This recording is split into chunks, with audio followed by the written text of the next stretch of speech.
Very good morning students, welcome to the class. We are doing chapter number 5 in your geography book, that is major domains of the earth. ठीक है, अलग अलग जो भूभाग होते हैं, अलग अलग जो डोमेन्स होते हैं अर्थ के, हम उनको स्टडी कर रहे हैं। उनके जो है नेम्स हमने लास्ट क्लास में पढ़ लिए थे, आपके लिथोस्फेयर, एटमॉस्फेयर, बायोस्फेयर, है ना, और जो था आपका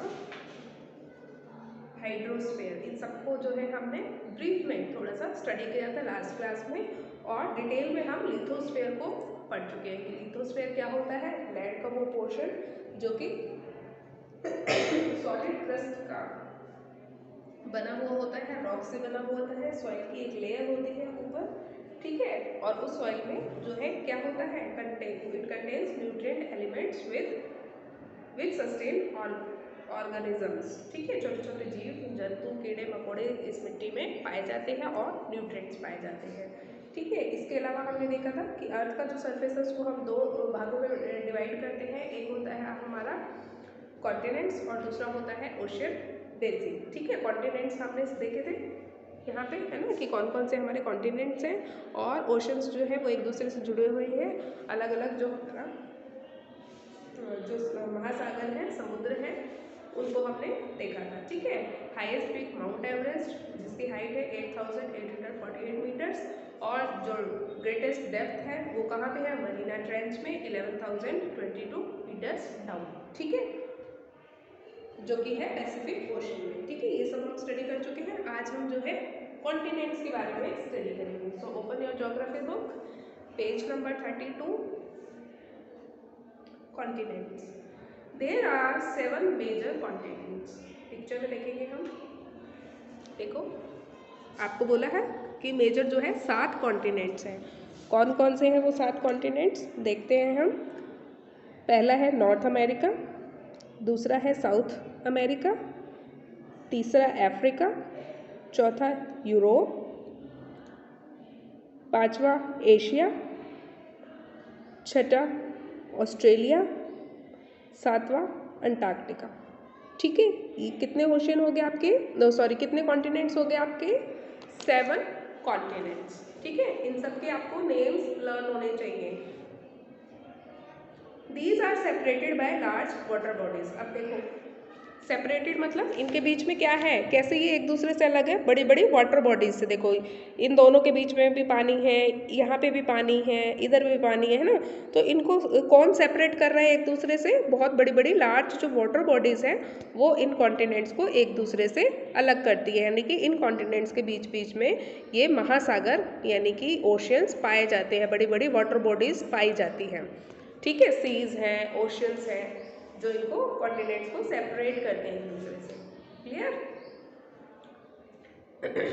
these continents are Asia, Europe, Africa, North America, South America, Australia and Antarctica. अभी हमने देखा मैप में, ठीक है, क्लियर है। Look at the map of the world, figure 5.1, जिसको अभी अभी हमने देखा, और ये सारे कॉन्टिनेंट आपने देखे ना उस मैप में, ठीक है। And notice that the greater part of the land mass lies in the northern hemisphere. आप देखो हेमिस्फेयर हमने पढ़े थे ना, नॉर्दर्न और सदर्न हेमिस्फेयर।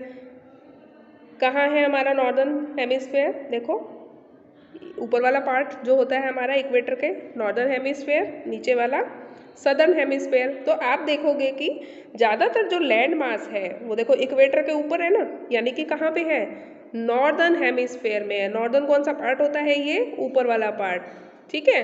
तो सदर्न हेमिस्फेयर में लैंड मास कम है, नॉर्दर्न हेमिस्फेयर में लैंड मास यानी कि ये कॉन्टिनेंट्स जो है बहुत ज़्यादा हैं, ठीक है, क्लियर है। नॉर्दर्न हेमिस्फेयर में लैंड मास मतलब जमीन ज़्यादा है। Asia is the largest continent. सबसे बड़ा कॉन्टिनेंट कौन सा है, एशिया है। और इंडिया कहाँ पे है, इंडिया भी एशिया में ही है, ठीक है। सबसे बड़ा कॉन्टिनेंट देखो यहाँ पे पिक्चर में भी आपको दिख रहा होगा कौन सा है, देखो सबसे बड़ा इनमें से, इतने सारे जो कॉन्टिनेंट्स हैं सबसे बड़ा है आपका ये एशिया, जहाँ पे लिखा हुआ है ये वाला, ठीक है। और ये क्या है, हमारा इंडिया है ना, यहाँ पे ये देखो दिखाई दे रहा है आपको, ठीक है। तो इंडिया भी कहाँ कौन से कॉन्टिनेंट में आता है? एशिया में। एशिया क्या है? इंडिया एशिया जो है वर्ल्ड का सबसे लार्जेस्ट कॉन्टिनेंट है, सबसे बड़ा कॉन्टिनेंट है। ठीक है। It covers about 1/3 of the total land area of the earth, यानी कि पूरी अर्थ का जितना एरिया है उसका 1/3 हिस्सा जो है एशिया ही कवर कर लेता है। ठीक है, इतना बड़ा ये कॉन्टिनेंट है। The continent lies in the eastern hemisphere. अब आपको पता है ईस्टर्न वेस्टर्न हेमिस्फीयर कौन कौन से हैं? देखो ये 0 डिग्री है यहाँ पे, ये देखो इधर वाला हिस्सा क्या है? ईस्टर्न, इधर वाला वेस्टर्न, ये नॉर्थ और ये साउथ। तो एशिया कहाँ पे है? ईस्टर्न हेमिस्फेयर में है ना, ईस्ट साइड में, ईस्ट साइड में है ना। तो कौन से उसमें आता है हेमिस्फेयर में? ये एशिया ईस्टर्न हेमिस्फेयर में। The continent lies in the eastern hemisphere. The Tropic of Cancer passes through this continent. Tropic of Cancer पढ़ी है हमने पिछले चैप्टर्स में।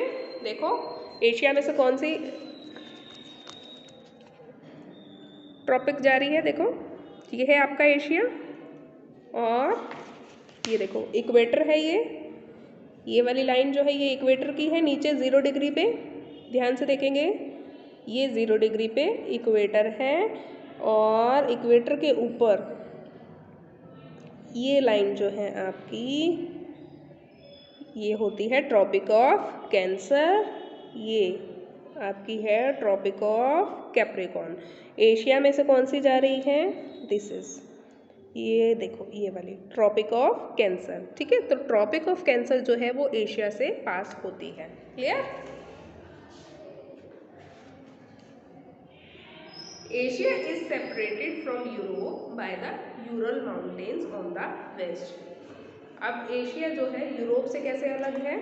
कौन अलग करता है? जो यूरल माउंटेन्स हैं। फिर से देखेंगे मैप को ध्यान से, ये देखो दोनों जुड़े हुए हैं ना, यूरोप और एशिया है ना, एक दूसरे से कनेक्टेड है।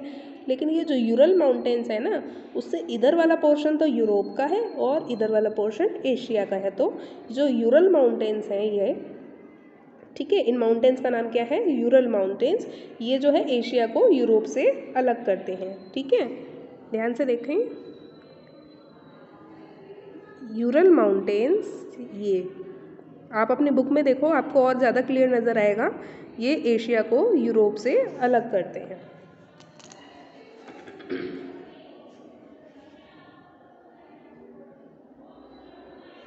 ठीक है, the combined land mass of Europe and Asia is called Eurasia. Asia और यूरोप का, यानी कि इस पूरे लैंड मास को हम क्या बोलते हैं? अगर हम यूरोप और एशिया को मिला के बोले तो ये क्या बोलते हैं हम इसको? यूरेशिया। यूरोप और एशिया मिलके क्या बन जाते हैं? यूरेशिया।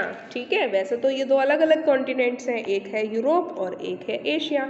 हमने अभी पढ़ा कि एशिया वर्ल्ड का सबसे बड़ा कॉन्टिनेंट है, जो कि पूरे अर्थ का 1/3 पार्ट को ऑक्यूपाई करता है, यानी कि पूरा जितना लैंड मास है वर्ल्ड में उसका 1/3 पार्ट एशिया का है। ठीक है, और एशिया को जो है यूरोप से कौन सेपरेट कर रहा है? ये Ural mountains.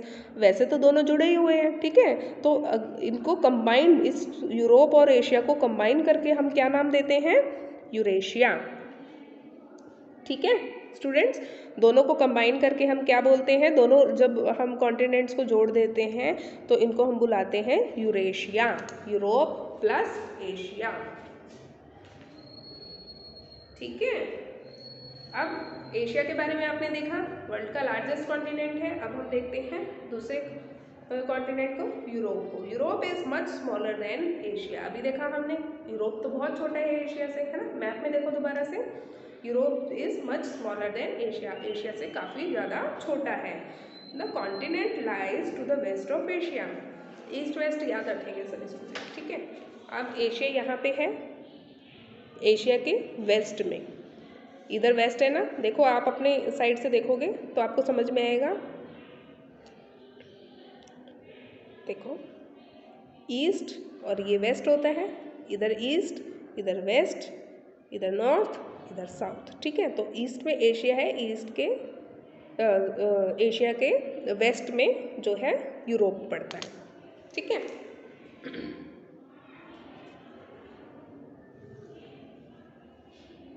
The Arctic circle passes through it. अब हमने देखा था एशिया में से तो ट्रॉपिक ऑफ कैंसर गुजरती है, पास होती है, ठीक है। यूरोप में से आर्कटिक सर्कल पास होता है। It is bound by water bodies on 3 sides. अब जो यूरोप है वो 3 साइड से जो है पानी से घिरा हुआ है, यानी कि उसके 3 साइड पे वाटर बॉडीज हैं, यानी कि पानी है। Look at the map of the world and locate it. ये देखो, पहले तो हम ये देखते हैं, ये देखो ये यूरोप है। अभी हमने क्या पढ़ा है यहाँ पे, हमारा जो आर्कटिक सर्कल है, ये देखो। इसको समझने के लिए आप एक बार जो है ये निकालो,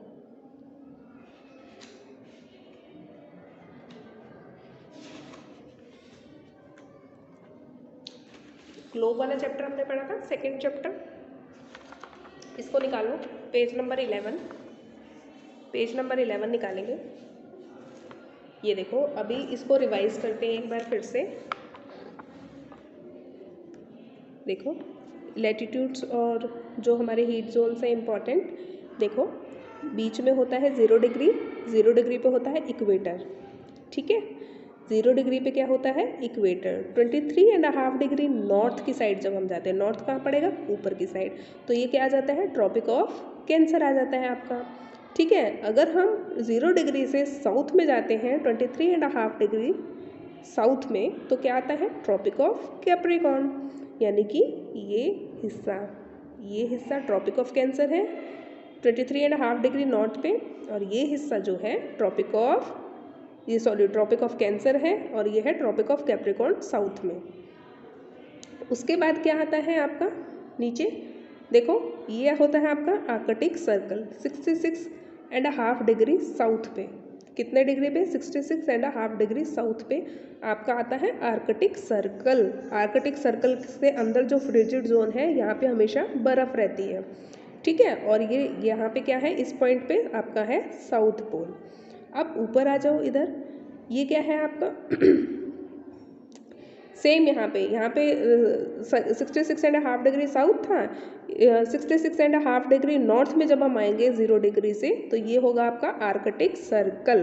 तो अभी हमने देखा ना, यूरोप से कौन सा सर्कल पास हो रहा है, आर्कटिक सर्कल, यानी कि यूरोप जो है यहाँ पे कहीं लाई करता है। एशिया से जो है ट्रॉपिक ऑफ कैंसर पास हो रही थी, यूरोप से आर्कटिक सर्कल पास होता है, ठीक है। इसके ऊपर होता है आपका फ्रिजिड जोन, और ये होता है आपका इधर नॉर्थ पोल, ठीक है। अगर आप इसको याद रखोगे पूरे को, तो आपको बहुत इजीली समझ में आएगा जिन जिन चीज़ों की अभी हम बात कर रहे हैं, ठीक है। तो जो आर्कटिक सर्कल है वो यूरोप से पास होता है।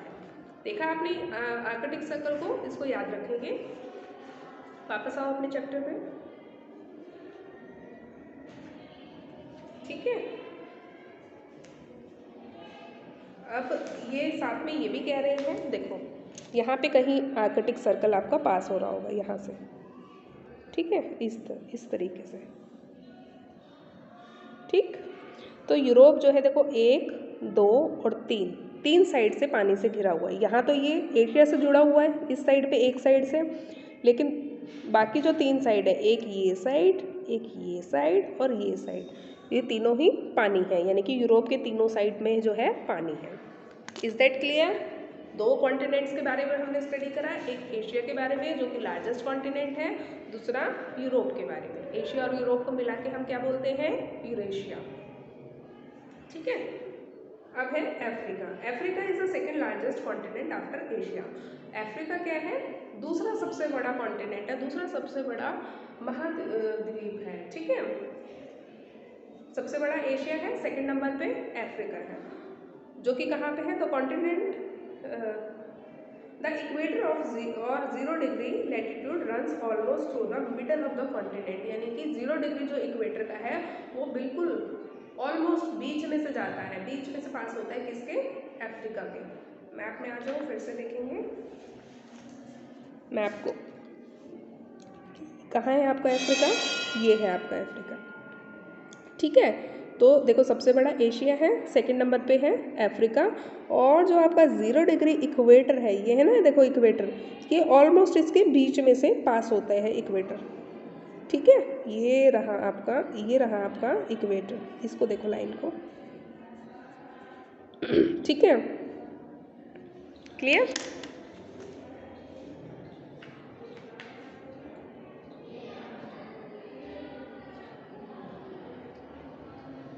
A large part of Africa lies in the northern hemisphere। ज़्यादातर हिस्सा जो अफ्रीका का है वो नॉर्दर्न हेमिस्फेयर में लाई करता है, यानी कि ज़्यादातर हिस्सा इसका नॉर्दर्न हेमिस्फेयर में आता है। देखो यही है ना, आपकी इक्वेटर से ऊपर क्या है, नॉर्दर्न हेमिस्फेयर है, तो ज़्यादातर हिस्सा इसका नॉर्दर्न हेमिस्फेयर में है, ये वाला देखो इक्वेटर के ऊपर। ठीक है, look at figure 5.1, you will find that it is the only continent through which the tropic of Cancer, equator and tropic of Capricorn pass। अगर आप अफ्रीका के मैप को देखोगे तो आपको पता चलेगा कि अफ्रीका इकलौता ऐसा कॉन्टिनेंट है जहाँ से इक्वेटर भी पास होता है, ट्रॉपिक ऑफ कैंसर भी पास होती है और ट्रॉपिक ऑफ कैप्रिकॉर्न भी पास होती है। ठीक है, तो अगर आपसे क्वेश्चन पूछेंगे कि ऐसा कौन सा जो कॉन्टिनेंट है जहाँ से इक्वेटर, ट्रॉपिक ऑफ कैंसर और ट्रॉपिक ऑफ कैप्रिकॉर्न पास होती है, तो आपका आंसर क्या होगा, अफ्रीका। ठीक है, अफ्रीका से इक्वेटर भी पास होता है, ट्रॉपिक ऑफ कैंसर भी पास होती है और ट्रॉपिक ऑफ कैप्रिकॉर्न भी पास होती है। इकलौता ऐसा कॉन्टिनेंट है जहाँ से ये तीनों चीज़ें पास होती हैं। ठीक है, एशिया से क्या पास हो रहा था, ट्रॉपिक ऑफ कैंसर। यूरोप से क्या पास हो रहा था, आर्कटिक सर्कल, और अफ्रीका के बिल्कुल ऑलमोस्ट बीच से तो जाता है इक्वेटर, ऊपर होता है क्या, ट्रॉपिक ऑफ कैंसर, और नीचे ट्रॉपिक ऑफ कैप्रिकॉर्न। तीनों ही चीज़ें यहाँ से पास होती हैं। ठीक है, तो तीन कॉन्टिनेंट्स के बारे में हमने पढ़ा, एशिया, यूरोप और अफ्रीका। सबसे बड़ा जो कॉन्टिनेंट है वो है एशिया, सेकंड नंबर पे है आपका अफ्रीका। ठीक है, इसके अलावा हमने पढ़ा था यूरोप के बारे में, जो कि 3 साइड से वाटर बॉडीज से घिरा हुआ है। ठीक है, the Sahara desert, the world's largest hot desert, is located in Africa. देखो जो सहारा डेजर्ट है, सहारा के जो रेगिस्तान है, जो कि वर्ल्ड के सबसे गर्म रेगिस्तान है, वो कहाँ पे है, वो अफ्रीका में ही पाए जाते हैं। ठीक है, सबसे गर्म जो रेगिस्तान है जिसका नाम है सहारा डेजर्ट, वो कहाँ पे होता है, इसमें अफ्रीका में ही पाया जाता है। The continent is bound on all the sides by oceans and seas. अब इसको देखोगे आप तो ये चारों ही साइड से पानी से घिरा हुआ है। ये देखो अफ्रीका के चारों ही तरफ वाटर बॉडीज़ हैं, कहीं सीज हैं, यहाँ पे देखो ये कौन सा सी है, देखो ये है आपका द मेडिटेरेनियन सी, नॉर्थ में इसके मेडिटेरेनियन सी है, इधर इंडियन ओशियन है और इधर आपका अटलांटिक ओशियन है, नीचे सदर्न ओशियन है। तो यानी कि चारों तरफ इसके या तो ओशियन है या सीज है, चारों तरफ ये पानी से घिरा हुआ है अफ्रीका। ठीक है,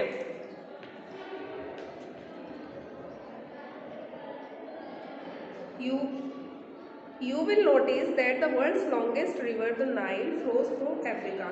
वर्ल्ड की जो सबसे लंबी लॉन्गेस्ट रिवर यानी कि सबसे लंबी नदी है जिसका नाम है नाइल, वो भी अफ्रीका से ही होकर गुजरती है। यानी कि वर्ल्ड की सबसे लंबी नदी कहाँ से जाएगी, कहाँ पे मिलेगी आपको, अफ्रीका में ही मिलेगी। उसका नाम क्या है, नाइल।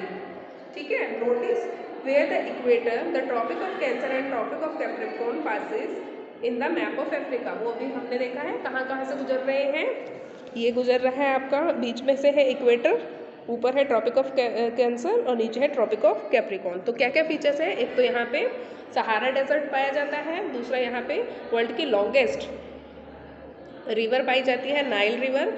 सहारा डेजर्ट क्या है, वर्ल्ड का सबसे हॉटेस्ट जो है सबसे हॉटेस्ट डेजर्ट है। ठीक है, और इसका क्या फीचर है, ये चारों तरफ से वाटर बॉडीज से घिरा हुआ है, इसके चारों तरफ या तो सीज हैं या फिर ओशियंस है। ठीक है, और सेकंड लार्जेस्ट कॉन्टिनेंट है ये वर्ल्ड का। ठीक है, ये सारे इसके क्या है, फीचर्स हैं। क्लियर है, तो अभी हम 1 2 3 कॉन्टिनेंट्स के बारे में पढ़ चुके हैं। आपको इनको अच्छी तरह से स्टडी करना है, याद करना है, इनके जो भी फीचर्स हैं तीनों कॉन्टिनेंट के, कौन कौन से जो है यहाँ से लाइंस पास होती है, कहाँ से कौन इक्वेटर पास होता है, कैप्रिकॉर्न, या फिर आपका जो है जैसे यूरोप से है आपका आर्कटिक सर्कल पास होता है। ये सब चीज़ें आपको लर्न करनी है, ठीक है। यहाँ तक आप लर्न करके आएंगे एशिया, यूरोप और अफ्रीका के फीचर्स को, कि इनके मेन फीचर्स क्या हैं, कौन कौन से जो है यहाँ पे मेन जो है जैसे यूरल माउंटेन्स हैं जो कि एशिया और यूरोप को सेपरेट करते हैं, ठीक है। और 3 साइड से यूरोप पानी से घिरा हुआ है। अफ्रीका के तो इतने सारे फीचर्स हैं, ये सब हमने पढ़ लिया, इन सबको आप स्टडी करके आएंगे। नेक्स्ट क्लास में हम बाकी कॉन्टिनेंट्स के बारे में स्टडी करेंगे, ठीक है।